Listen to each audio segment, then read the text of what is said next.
A quarta lição: permaneça em comunhão com a presença de Deus para a sua fé se manter acesa. E por isso ele ouviu Jesus lhe dizer. Vamos ver o que foi que Jairo ouviu?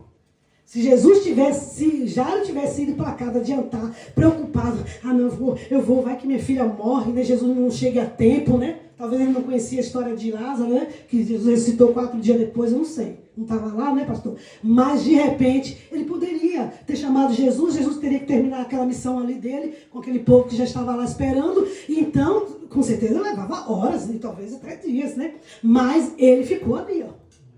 Não, ele vai comigo. Tenho que ter certeza que ele vai para minha casa. Ele ficou ali, né? Então ele se rodeou de testemunha e sua fé estava mais acesa ainda, quando ele via aqueles milagres. Então, de repente, a Bíblia diz que chega alguém da sua família. Não oportune mais o mestre, porque a sua filha morreu. A sua filha morreu. Para milhares de pessoas, é o fim da vida. Quando se ouve, já morreu, não tem mais jeito. Mas quem disse? Quem disse? Quem tem uma fé alinhada na palavra, quem disse que a morte é um problema? Pode ser problema para milhares que desconhecem essa verdade. Eu sou testemunha viva. Não uma nem duas de que ressuscitei da morte. Aleluia! Glória a Deus. Por quê? Porque eu tenho feito o que a própria palavra ensina a fazer. E eu já passei para vocês algumas delas, que não é tudo. Amém? Vamos lá, Lucas 8, 43. Não, 43 não, 49 e 50. 49. É o mesmo texto. Estando ele ainda falando, chegou um das casas do príncipe da sinagoga, que era Jairo, dizendo: a tua filha já está morta, não incomode o mestre. 50. Jesus, porém, ouvindo, respondeu-lhe, dizendo: não temas, crê somente e será salva. Aleluia. A minha pergunta é, se ele tivesse ido para casa, olhar lá o estado da filha, a fé dele estaria tão ativa assim, para dar ouvido à voz do Espírito? Jesus estava ali fisicamente, mas hoje nós dependemos de quê? De ouvir a voz espiritual.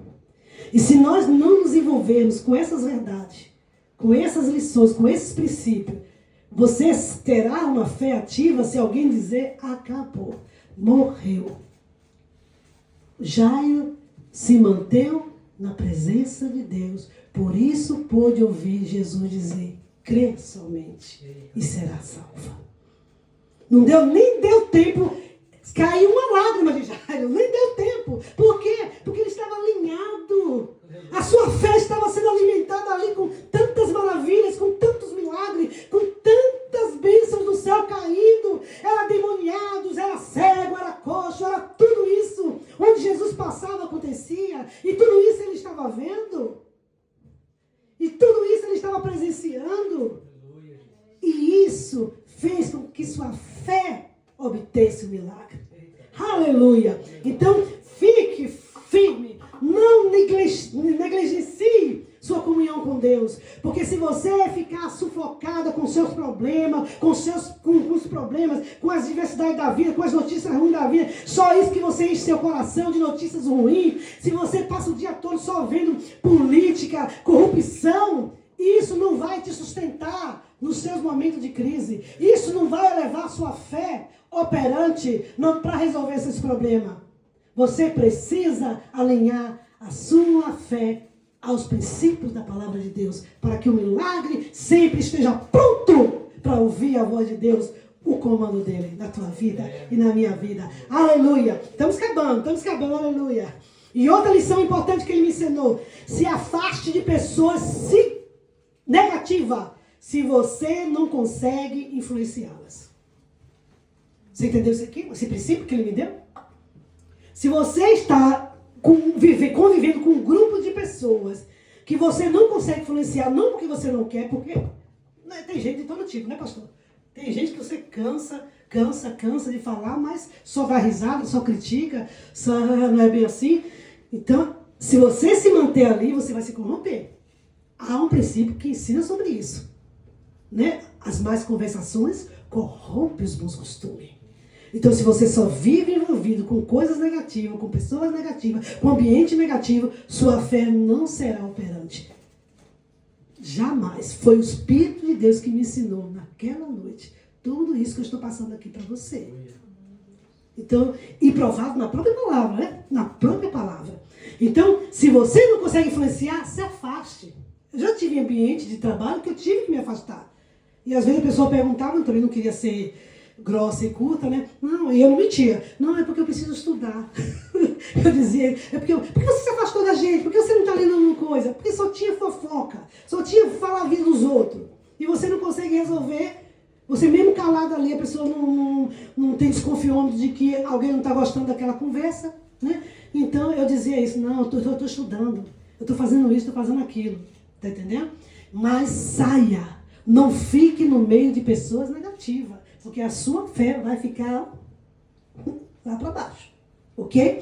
Glória a Deus. E para finalizar, igreja, aleluia, não, vamos lá, Lucas 8, 52, 53, é que fala sobre isso. Como eu disse, eu tenho que provar, né? Mata a cobra, né? Mostra o pau e a cobra, né? Então, olha só, como pessoa negativa, não é permitido por ninguém. É o 52. Não, aí já está assunto. É 51. 51. E entrando em casa, a ninguém deixou entrar, senão a Pedro, a Tiago e a João, e ao pai e a mãe da menina. Eu fiquei pensando, meditando nisso, falando, mas por quê? Provavelmente Jesus convivia com os 12 discípulos, né? E por que só chamou esses 3? Porque os outros não tinham fé? Não. Eu pensei duas coisas ali. Né? Como a gente não sabe o tamanho da casa do quarto daquela menina, né? Para botar 12 discípulos lá dentro, entendeu? Provavelmente seja isso. Ou Deus ocupou os discípulos com outras coisas, né? E pegou esses 3 lá para servir de suporte, né? Porque eram homens de fé também. E colocou, mas não deixou nenhum povo que estava naquela casa, que era uma multidão que ficava, como ele era um homem importante da sinagoga. Então, ele provavelmente já tinha um monte de gente ali na porta, chorando, berrando pela morte daquela jovem. Né? Os judeus tinham essa cultura de, às vezes, passar até mesmo chorando por alguém, né? Fazer aquelas coisas todas. Então, a Bíblia fala que Jesus não deixou qualquer pessoa entrar. Por quê? Porque Deus sabe o poder que o lado negativo também tem de operar. Porque eu sempre estou dizendo isso para a igreja. A fé negativa como a fé positiva, baseada na palavra, tanto funciona como também a fé negativa. Também funciona.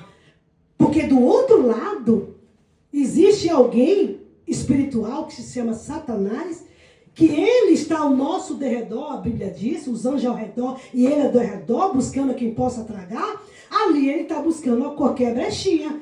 Se ela ficar murmurando demais, eu tenho acesso a ela. Se ela ficar falando mal dos outros, eu tenho acesso a ela. Se ela é muito invejosa, eu tenho acesso a ela. É assim que a gente dá chance ao inimigo. É assim que o inimigo tem ainda esse poder, talvez, de trabalhar na vida de muitos crentes. Porque não deslugar o diabo, a Bíblia diz. Não deslugar o diabo. Não deslugar o diabo. Então, se sua carne está comandando a sua vida em qualquer cobiça aí, você se preocupe com isso. Porque senão você vai ter acesso a ataques inimigos por sua causa própria.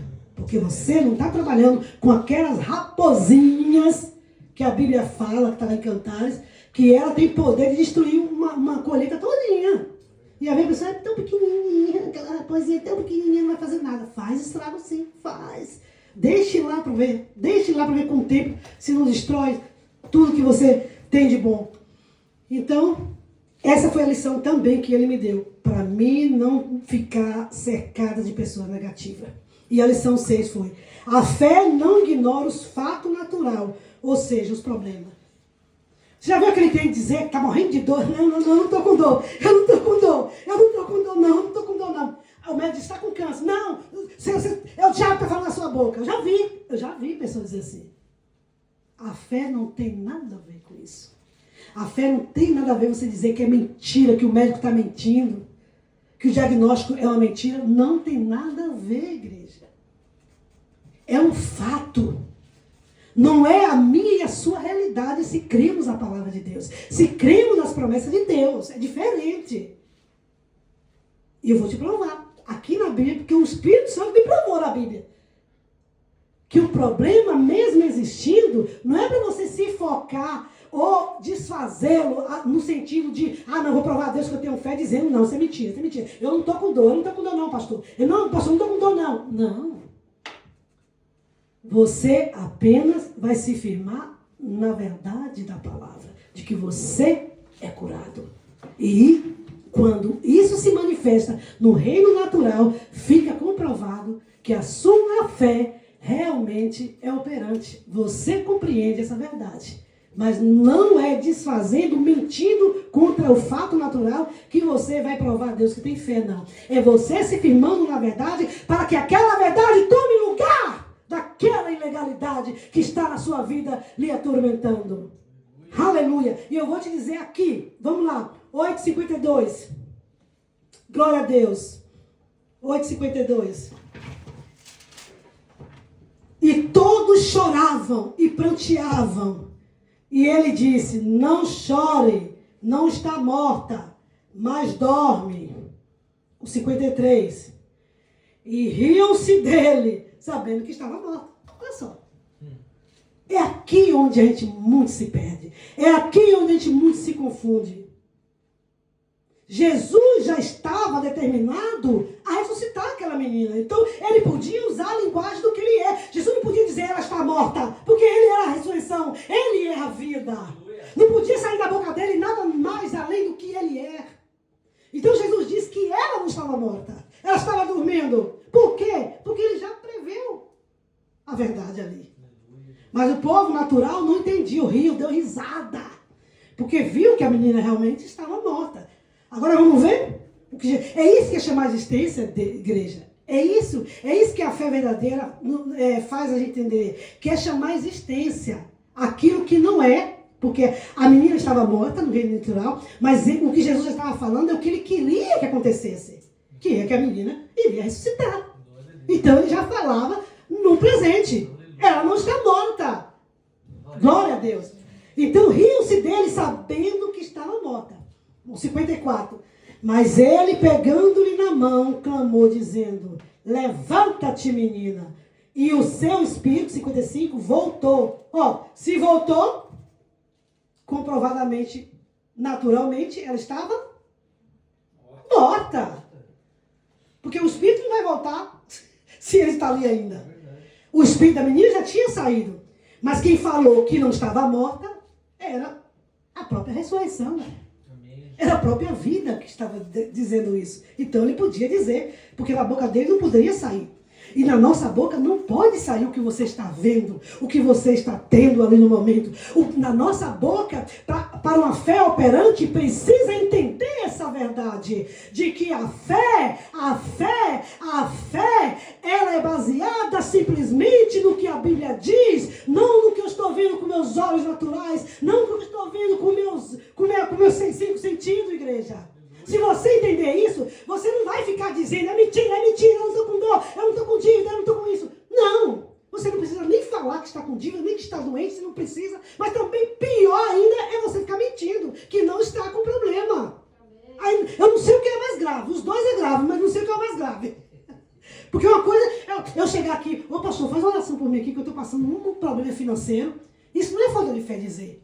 Agora, viver dia e noite, se alimentando, regando essa situação na sua vida, você só tem aquilo que você planta. Você só tem aquilo que você rega todos os dias.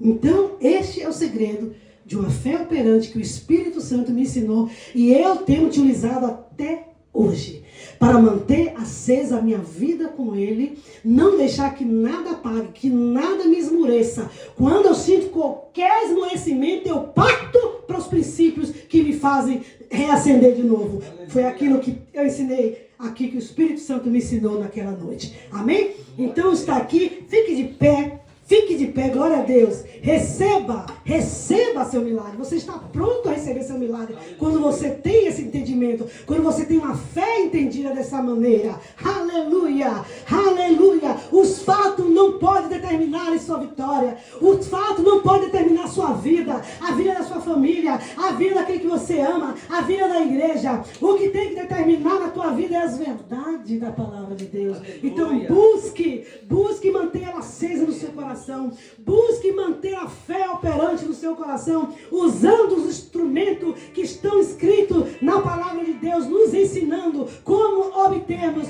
essa fé verdadeira, essa fé operante, essa fé que realiza o milagre, essa fé que jamais vai nos envergonhar.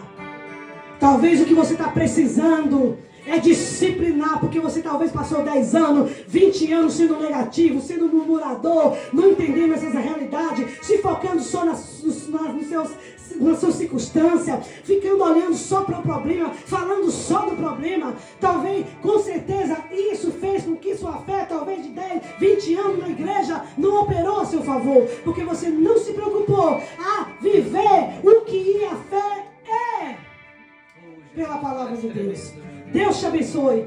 Aleluia. Se renda ao Senhor agora e diga para Ele: Senhor, muito obrigado pela Tua palavra. A partir de hoje, Senhor, eu vou vigiar tudo isso, Senhor. Eu vou vigiar, Senhor, quem está me influenciando. Oh Deus, oh Deus, oh Deus meu, oh Papai. Em nome de Jesus, a partir de hoje, eu dependo da Tua graça para continuar perseverante, para continuar operando, para continuar, Senhor, recebendo todos os milagres, Senhor, que Tua palavra me promete. Ó Deus Todo-Poderoso, que cada ouvinte, Senhor, receba todo o entendimento, Senhor, para viver essas verdades, para praticar essa verdade, para ver sua vida transformada, a vida da sua família, a vida dos seus entes queridos, a vida de todos que o Senhor colocarem no seu caminho para abençoar. Em nome de Jesus, graças te dou. Eu passo a palavra ao pastor. Aleluia. Aleluia. Louvado seja o nome do Senhor. Depois eu corto. Obrigada.